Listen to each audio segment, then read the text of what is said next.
नमस्कार। सभी किसान भाई और बहनों का इस कार्यक्रम में स्वागत है। डॉक्टर नीता खंडेकर जी, नमस्कार। नमस्कार गगीमत जी। आपका भी इस कार्यक्रम में स्वागत है। मैडम जी, आज हम बागवानी कृषि में जी कीटनाशक के बारे में कुछ बात करेंगे। आजकल नए नए तरह के कीट और रोगों का ज़्यादा असर हो रहा है बागवानी कृषि में। जी इससे हमारे किसान भाइयों को ज़्यादा नष्ट हो रहा है। ये सभी रोग और कीट हैं, इसको कैसे हम नियंत्रित कर सकते हैं, इनके ऊपर क्या क्या नई तकनीकें विकसित की गई हैं, इसके बारे में कुछ आपसे हम जानकारी लेते हैं।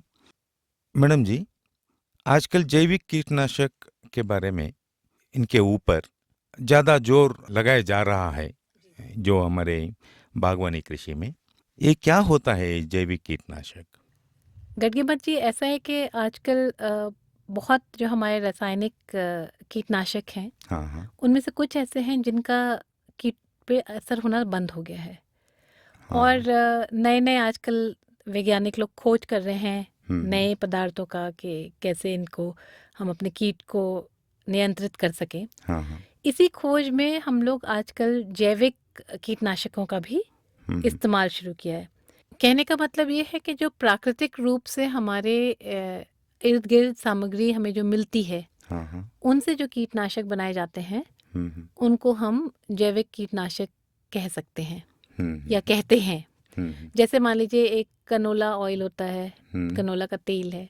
हम्म इसके अलावा सभी किसान भाई नीम का तेल जो है, और एक पोंगेमिया एक पदार्थ, एक तरह का पेड़ होता है, हम्म उसको भी इस्तेमाल करा जाता है। हम्म। और आमतौर पे देखा जाए जो हमारा बेकिंग सोडा है, हाँ, खाने वाला सोडा खाने जिसको वाला बोलते सोडा। हैं, हाँ हाँ तो उसका भी अगर हम उसको इस्तेमाल करते हैं हाँ। इस जीवों को मारने के लिए या कीटाणु को मारने के लिए, हम्म। तो हम उनको जैविक कीटनाशक के नाम से पुकार सकते हैं। नहीं नहीं, अभी आपने बताया कि जो जी प्राकृतिक रूप से जो मिलता है, जी प्रकृति से जो हम लेते हैं, लेते हैं जी, लेके उसको हम कीटनाशक के रूप में इस्तेमाल करते इस्तेमाल हैं। करते हैं। लेकिन आप बोल रहे थे अभी जो बेकिंग सोडा बोल रहे थे खाने में यूज करता है, ये तो एक रासायनिक है मैडम। ये भी बेकिंग सोडा भी हमको प्राकृतिक रूप से भी प्राप्त होता है। हाँ हाँ हाँ। ये जो खनिज है, खनिज है। ये खनिज है प्राकृतिक हाँ रूप से जो प्राप्त होता है, हाँ। तो उसके द्वारा जो है वो जो रॉक सोल्ट बोलते हैं, हाँ जी, रॉक सॉल्ट तो नमक हो गया। नमक हो गया, हाँ, उसी तरह से। उसी तरह से जैसे ये भी एक तरह का खनिज पदार्थ है, हाँ हाँ जिसको हम इस्तेमाल कर सकते हैं, हाँ और हाँ। ये कीटनाशक के रूप में कार्य करते हैं। इसके अलावा जी, और कोई ऐसी वजह है जिसके लिए इसके ऊपर ज़्यादा जोर लगा जा रहा है आजकल? बिल्कुल वजह ये है कि हमारा जो पर्यावरण है वो काफ़ी दूषित होता जा रहा है। हाँ जब हाँ। हम रासायनिक खाद इस्तेमाल करते हैं, कीटनाशक इस्तेमाल करते हैं, हम्म तो ये सभी हमारे पर्यावरण को खराब करता है, हम्म उसको नुकसान पहुंचाता है। हम्म तो इसके मद्देनज़र जो है, इन जो जैविक कीटनाशक जो है, हम्म इनका प्रयोग बहुत अनिवार्य है, और ये किसान भाई अगर करें हम्म। तो इसको एक मिश्रित रूप से करा जाता है।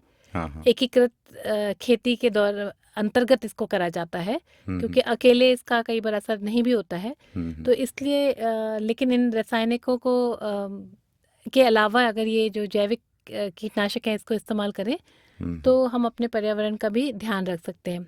और आपको मैं बताना चाहूँगी कि हमारे किसान भाइयों को ये शायद मालूम नहीं होगा कि कम से कम हमारे देश में आज करीब 400 ऐसे चीज़ें हैं जो पंजीकृत हैं हाँ हाँ। कीटनाशक के रूप में इस्तेमाल करने के लिए, जैविक कीटनाशक के जैविक रूप में। कीटनाशक रूप में। और 400 तो ऐसे ये पदार्थ हैं जो पंजीकृत हैं। हम्म। इसके अलावा इसके इनमें से करीब 1250 अलग अलग तरह के कीटनाशक तैयार करे गए हैं। हम्म। तो ये लोगों को पता भी नहीं होता कि हमारे पास इतनी चीज़ें हैं। उनको सोचते हैं बस एक कुछ नीम पता होता है, किसी को एनपीवी पता होता है, थोड़ा बहुत मालूम होता है। तो हमारे किसान भाई इतने जागरूक भी नहीं हो पाते हैं कि ये क्या-क्या चीज़ें हैं जो बाज़ार में उपलब्ध हैं।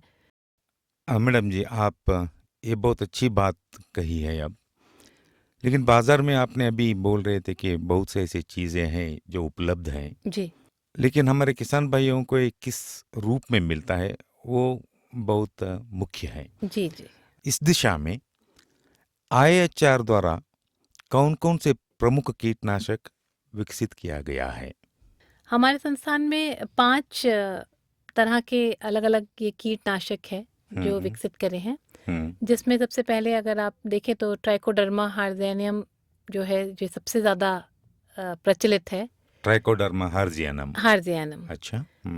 एक और है, वो भी ट्राइकोडर्मा का ही एक तरह का किस्म है, वो हाँ उसको हाँ। ट्राइकोडर्मा विरिडी बोल के नाम से जाना जाता है। ट्राइकोडर्मा विरिडे। Trichoderma viride. या फिर एक है जिसे हम सूडोमोनास फ्लोरोसेंस कहते हैं। Pseudomonas fluorescens. जी। अच्छा। पेसिलोमाइसिस लिलासिनस, ये एक और है। और आखिरी जो है वो पचोनिया क्लेमेंडोस्पोरिया है। अच्छा, ये जो 5 आपने जो अभी जैविक कीटनाशक के बारे में बताए, जी ये सभी सूक्ष्म जंतु के रूप में होते हैं क्या, कैसे होते हैं? जी, ये एक बहुत ही छोटे जो हमारे जीवाणु या कीटाणु या हाँ जो आप हाँ सूक्ष्म जंतु कह रहे हैं, हाँ हाँ तो इस तरह के होते हैं। इसको माइक्रो ऑर्गेनिजम्स जो कहते हैं। हाँ हाँ हाँ।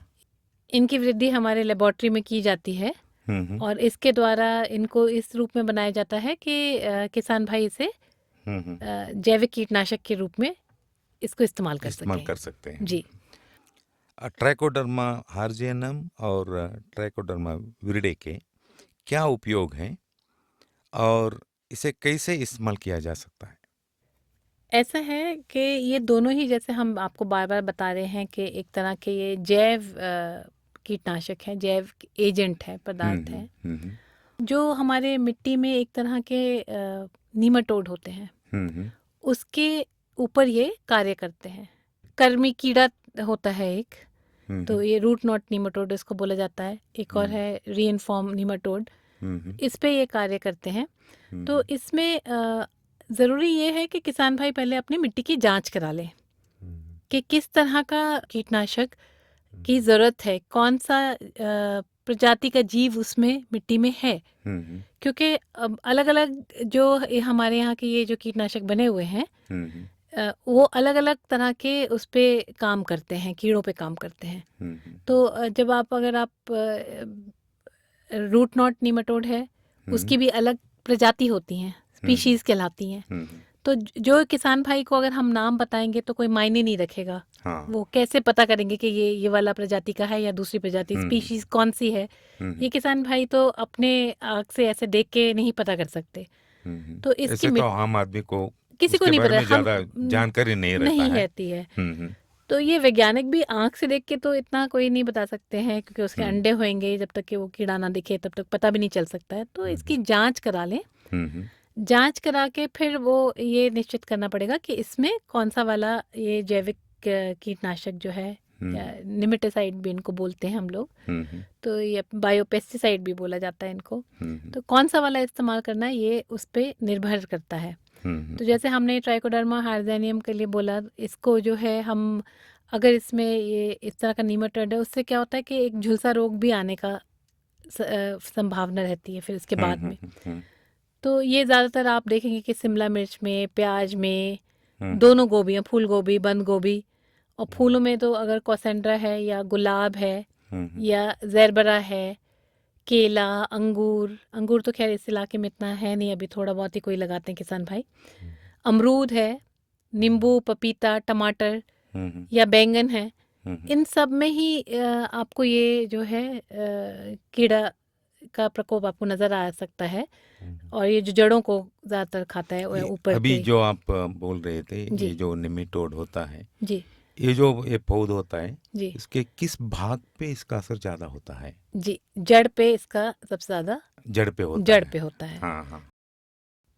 इसमें क्या होता है कि ये जो हम अपने जो कीटनाशक इसमें डालते हैं, या ट्राइकोडर्मा हार्जेनियम या दूसरे जितने भी हैं हम लोग जो इसमें बात करेंगे आज, ये क्या करते हैं कि जड़ के आसपास जाके अपना एक तरह से घर या संगठन बना लेते हैं, कॉलोनी बोलते हैं, कॉलोनी जब बोलते हैं, कॉलोनाइज करते हैं। कॉलोनाइज करते हैं या संगठन बना लेते हैं, संगठित वहीं हो जाते हैं, जड़ के आसपास हो जाते हैं। तो इससे क्या होता है कि दूसरे जो कीट हैं, कोई वो जंतु कोई बोलिए। भी जंतु है, वो हाँ उस हाँ। पर अपना आक्रमण नहीं कर पाता है, क्योंकि एक कवच सा बन जाता है। हाँ, तो वो उसके आक्रमण को, दूसरे जंतुओं के आक्रमण को ये रोक सकते हैं। इस जी, तरह से वो ये जो कार्य करता है कार्य करता है। जी। अच्छा है मैडम। मैडम जी, अभी आप ट्राइकोडर्मा हार्जियनम के बारे में बताए और ट्राइकोडर्मा विरिडी के बारे में बताए। जी, ये जब पौधे के ऊपर इसका जो असर होता है, तब क्या लक्षण होते हैं पौधे का? इसका जो सबसे प्रमुख लक्षण है गडगीमत जी, हाँ, हाँ। क्योंकि जैसे हमने बताया ये जड़ों को असर करता है ज़्यादातर ये कीड़े का, तो आप देखेंगे कि जो पौधा है वो झुलसने लगता है झुलसने लगता है। जी, सूखने से लगता है। आपको हाँ, नज़र आएगा कि ऊपर से कारण कोई नहीं नज़र आएगा आपको, ऊपर से देखने में आपको पता नहीं चलेगा कि क्या है। ऊपरी सतह पे कुछ चीज़ नज़र नहीं आएगी।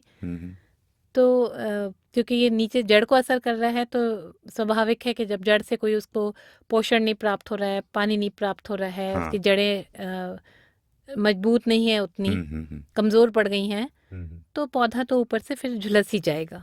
टोटल विल्ट हो जाएगा। जी, विल्ट हो जाएगा। क्या है, किसानों को इसको काफी ध्यान में रखे कि जो लक्षण होते हैं, जी, एक ही एक लक्षण के ऊपर जो हमारे किसान भाइयों हैं उसके ऊपर तुरंत कोई क्रम ले, हाँ जी, इससे उनका जो फसल है उसको बचा सके। बचा सकते हैं जी।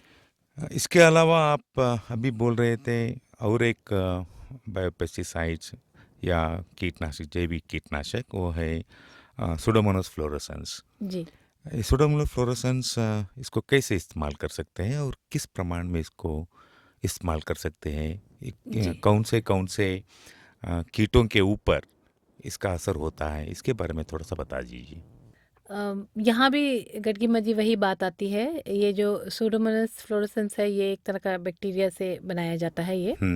और ये जो कीटनाशक है हमारे आईएचआर द्वारा, ऐसे भी हमने इसका एक अलग तरह का स्ट्रेन जो कहलाता है उसके से हाँ, हमने हाँ। अपने यहाँ विकसित किया है। हम्म, और ये रैल्स्टोनिया जो है उस कीट के, और जो आपका नीमाटोड है, हमने जैसे आपको पहले भी बताया। और जो मैं फिर इस बात को दोहराऊंगी कि हमारे नाम लेने से किसान भाइयों को इतना कोई उससे फ़ायदा नहीं होएगा। ये जांच करवा लें, और जांच करके, जैसे अगर ये हमें पत्र लिखते हैं कि हमारे यहाँ ये हमारे मिट्टी में पाया गया, हाँ, हाँ। इस तरह के कीट पाए गए, तो हम उसके हिसाब से इनको उसका उपचार बता सकते हैं जी। क्योंकि क्योंकि इनको वैसे तो पता ही नहीं चलेगा, तो ये जो है, जैसे डॉक्टर को भी आप जब बताते हैं कि जी मुझे ये परेशानी है, तो वो कहते हैं कि ठीक है, पहले अपने आप जाके कुछ टेस्ट कराइए लेबोरेटरी में। इस तरह से आपको मिट्टी की भी टेस्टिंग करानी होगी, और मिट्टी की टेस्टिंग करा के उसके बाद जब वो उसमें पता चलेगा कि क्या क्या है, उसके हिसाब से आपको बताया जाएगा कि इसमें से क्या इस्तेमाल करा जाता है। जो सूडोमोनास फ्लोरोसेंस है, ये भी जैसे हमने पहले आपको बताया था कि शिमला मिर्च है, प्याज है, गोभी है, गुलाब, सभी लगभग वही जो पौधे हैं या जिस तरह की खेती है, इन सब में ये जो है, इनका जो परिकोप है ये कीटाणुओं का या इस कीड़ों का, रूट नॉट का स्पेशली जो है, इसके आक्रमण को ये बचाते हैं, उससे उसको नियंत्रित कर सकते हैं। और इसका भी जो इफेक्ट होता है वो भी जड़ के ऊपर ही होता है। वही एक ही तरह का इनका सभी का है। और इससे हमने अभी किसान भाई को पहले भी बताया था कि जड़ के नुकसान पहुंचने से फिर और कुछ उसमें बीमारियां भी लगती हैं। हाँ। तो जब जड़ को नुकसान नहीं होगा तो वो बीमारी भी नहीं लगेगी, तो ये दो गुना असर होता है इसका। तो आप एक चीज़ से बचा के आप दूसरी चीज़ को भी बचाया जा सकता है। इसी तरह से हमने और भी बताया था आपको, पेसिलोमाइसिस का एक नाम लिया है हमने, पेसिलोमाइसिस लिनेसिनस, और एक पेचोनिया क्लेम्डोस्पोरिया, कुछ ऐसे बताए जी। ये भी शायद सूक्ष्माणु होंगे जी। इसको कैसे इस्तेमाल कर सकते हैं आप? सभी जो है हमारे इसमें, इनका जो असर है, जिस तरह से इनको इस्तेमाल किया जाना है, वो सब का एक ही पांचों के पांचों का एक ही प्रकार से होता है।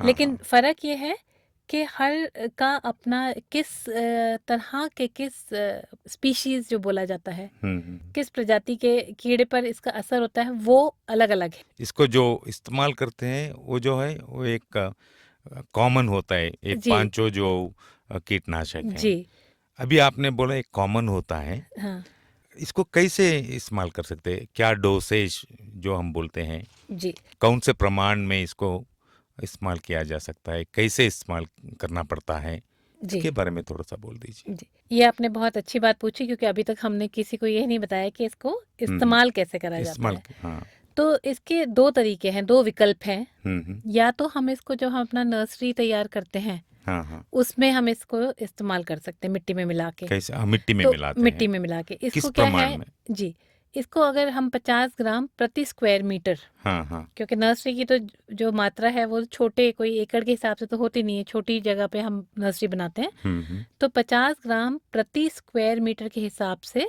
हम्म इसको हम, जब हम इसमें पौध लगाते हैं, बीज लगाते हैं पौध तैयार करने के लिए, हम्म तो इसमें आप लगा लें। हम्म और दूसरा जो आपका है, इसको जो हम पूरे खेत के लिए इस्तेमाल करना चाहें, हम्म तो उसमें क्या करना होता है हमको, हम्म, कि अगर 1 एकड़ आपका खेत है, हाँ। तो लगभग 2 टन आप लें गोबर की अच्छे से सड़ी हुई खाद। FIM। FIM बोलते हैं इसको, हाँ हाँ। गोबर की सड़ी खाद जो होती है, FYM बोलते हैं। FIM, तो ये हाँ। 2 टन खाद में, 1 एकड़ के लिए हम्म 2 टन खाद में 2 kg आपको इसका इस्तेमाल करना था, चाहे वो ट्राइकोडर्मा हो, हम्म चाहे वो सूडोमोनास हो, चाहे वो पचोनिया हो, हम्म जो भी इन पांचों, जो भी हमने आपको कीटनाशक बताए हैं, हम्म। सबका जो इस्तेमाल करने का तरीका वही रहता है। 1 एकड़ जमीन के लिए जी 2 किलोग्राम ये जो जैविक कीटनाशक जो आप जी पांचों जो बोले हैं, जी, इसको आप 2 टन दो खाद दो में, टन खाद में, 2 टन 2 टन गोबर की खाद में। गोबर के खाद में, 2 टन FIM में आप मिलाते हैं। जी, बाद में क्या करते हैं? इसको मिला के क्या करा जाता है कि एक 15 दिन के लिए ढक हम्म के एक किसी छायेदार हम्म जगह पे इसको रख लें, कोई पेड़ के नीचे जहाँ ज़्यादा धूप ना हो, हल्का सा पानी का छिड़काव करके हम्म उसको 15 दिन तक उसको वैसे ही रखें, हम्म मिला के इसको अच्छे से। हम्म इससे क्या होगा कि इसमें बहुत अच्छे से ये जो कीटाणु हैं, ये इसमें और ये बढ़ के पूरे में फैलते हैं। इसको बीच बीच में आपको मिलाते रहना चाहिए, हाँ ताकि जो है पूरी अच्छे तरीके से, पूरी जो 2 टन खाद है आप उसमें, ये जो आपका 2 kg पाउडर है, वो अच्छी तरह से मिश्रित हो जाए, और जो जीवाणु है वो उसके अंदर उगने लग जाए, उनकी गुणवत्ता उसमें वो या वृद्धि होते हैं। वृद्धि हो जाए, हाँ। वृद्धि हो जाए, मल्टीप्लाई करने लग जाए। मल्टीप्लाई। जी। फिर इस खाद को, जब ये 15 दिन के बाद ये खाद पूरी आपकी तैयार हो जाती है, उसके बाद इसको आपको 1 एकड़ खेत में इस्तेमाल करना होता है। वो पौधों को आप डालते हैं जी उसको, जी, जैसे हम गोबर को डालते हैं, खाद को डालते गोबर की हैं, खाद जैसे डालते हैं वैसे ही वैसे इसको मिट्टी में इसको मिला के इसको डाल देना होता है। डालना पड़ता है। जी अच्छा है मैडम। मैडम जी, आपने ट्राइकोडर्मा हार्जियनम, ट्राइकोडर्मा विरिडे, जी सुडोमोनास फ्लोरोसेंसिस, पेचोनिया, क्लेमिडोस्पोरिया, पेस्लोमिनस लिनासिनस, ऐसे बहुत से कीटनाशक के बारे में आपने बताए हैं। जी सवाल यह है कि अगर मान लीजिए हमने ट्राइकोडर्मा हार्जियनम लिए जी और एक सुडोमोनास फ्लोरोसेंस भी ले लिए, जी, क्या हम इन दोनों को मिला के भी इस्तेमाल कर सकते हैं? आपने बहुत ही अच्छा सवाल पूछा गडगे मत जी।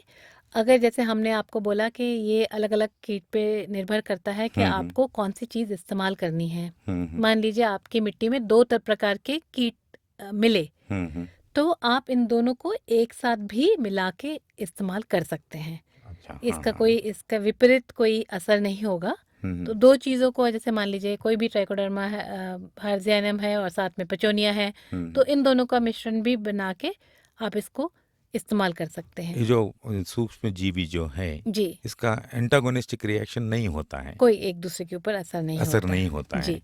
अच्छा, एक और आपको बात बता दूं कि ये आप जो किसान भाई खेत में इस्तेमाल करना चाह रहे हैं, तो वो तो एक आखिरी जो अंतिम इसका इस्तेमाल है वो है।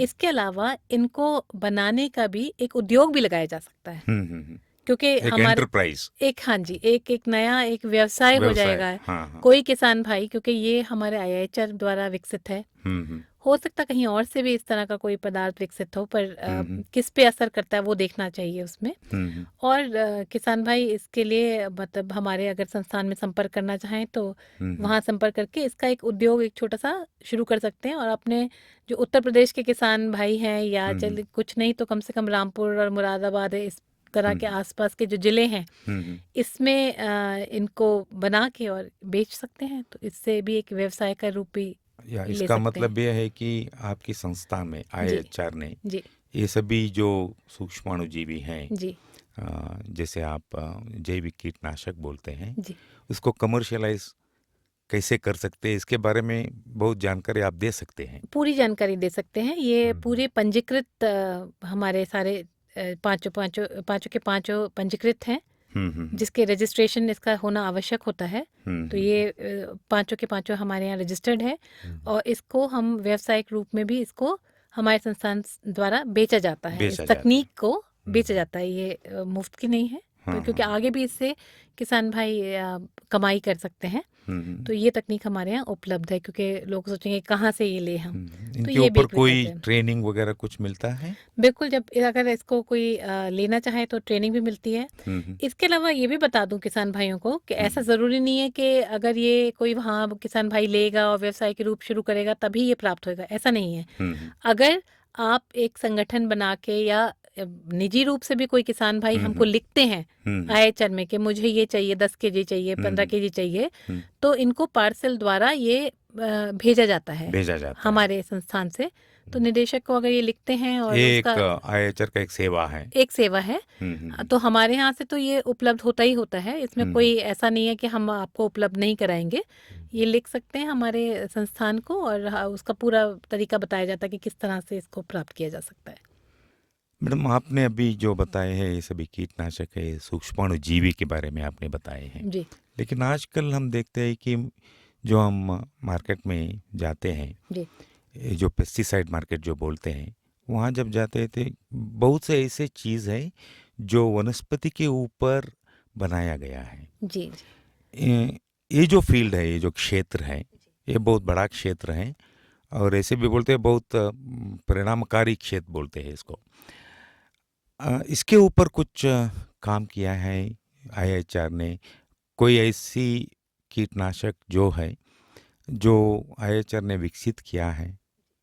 हमारे यहाँ से गर्गी मच्छी ऐसे 2 पदार्थ हैं हाँ। जो हमारे संस्थान द्वारा निकाले गए हैं। एक एक को हम नीम सोप के नाम से जानते हैं, और दूसरे को पोंगेमिया सोप। पोंगेमिया जिसे हम आम भाषा में करंज कहते हैं। हाँ, करंज कहते हैं जी। तो इसका भी जो है तेल, ये भी बहुत फायदेमंद है कीटनाशक के रूप में। ये सोपनट भी बोलते हैं इसको। अच्छा जी। हाँ, इससे एक साबुन भी बनता है। अच्छा जी। जो एक ट्रेडिशनल आर्ट है, ये पंगामिया जो हम बोलते हैं, जी इसका एक साबुन बनता है। नीम का भी एक साबुन बनता है जी। जो अपने स्किन के लिए, उसका चमड़ी के लिए अच्छा होता चमड़ी है, के रोग लिए, अच्छा होता है। उसका स्वस्थ रखने के लिए। उसी तरह पंगामिया का भी एक सोप होता है। ये बहुत सांप्रदायिक जी जो है ना, कृषि में आता है, शायद हमारे किसान भाइयों को पता है, जी लेकिन शायद वो लोग नीम ऑयल इस्तेमाल करते हैं, पंगामिया ऑयल इस्तेमाल करते हैं। उसके कुछ परिणाम जो पौधों पर होता है उसके बारे में उनको ज़्यादा पता नहीं है।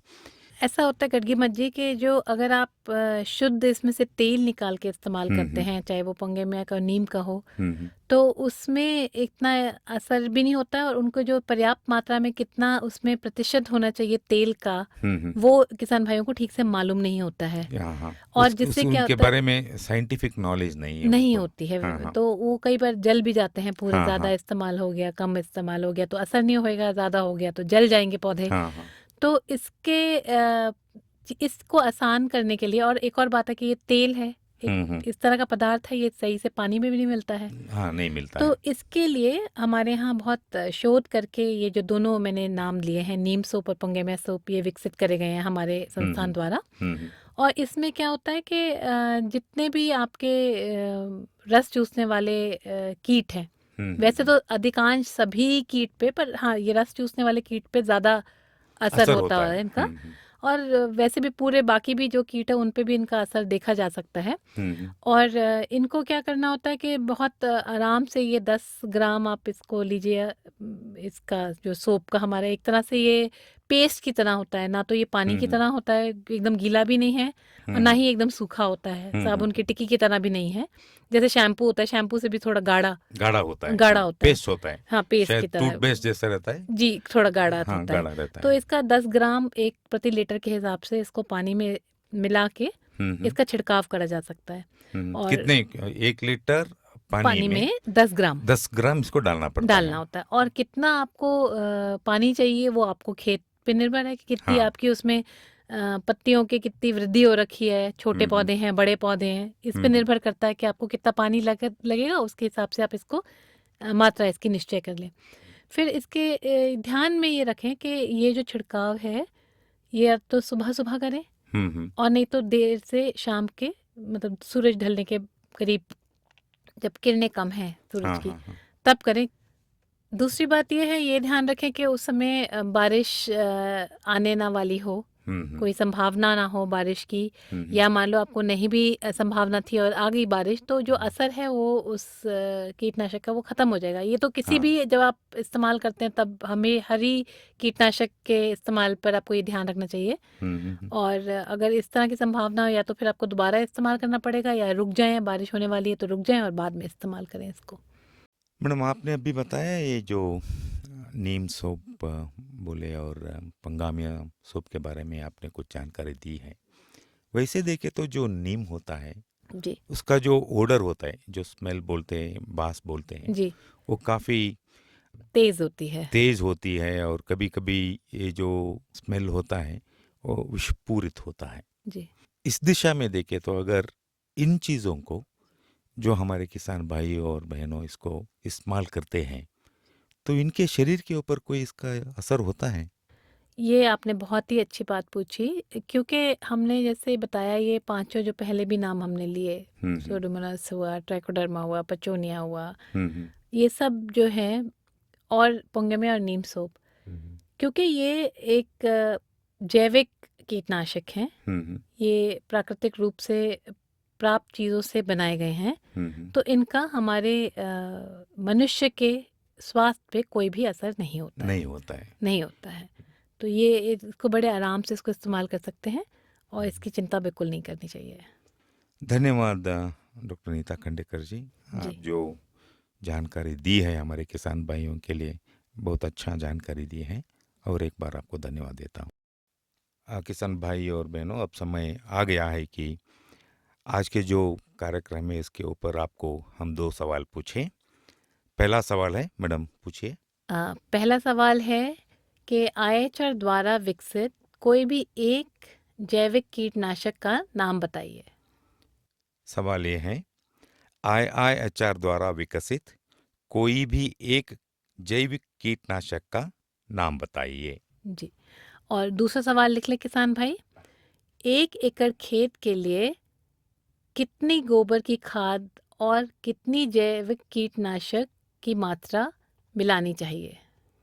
और एक बार सुनिए, 1 एकड़ खेती के लिए कितनी गोबर की खाद और कितनी जैविक कीटनाशक की मात्रा मिलानी चाहिए? जी धन्यवाद मैडम। धन्यवाद। और सभी किसान भाई और बहनों को हमारा नमस्कार। नमस्कार। नमस्कार।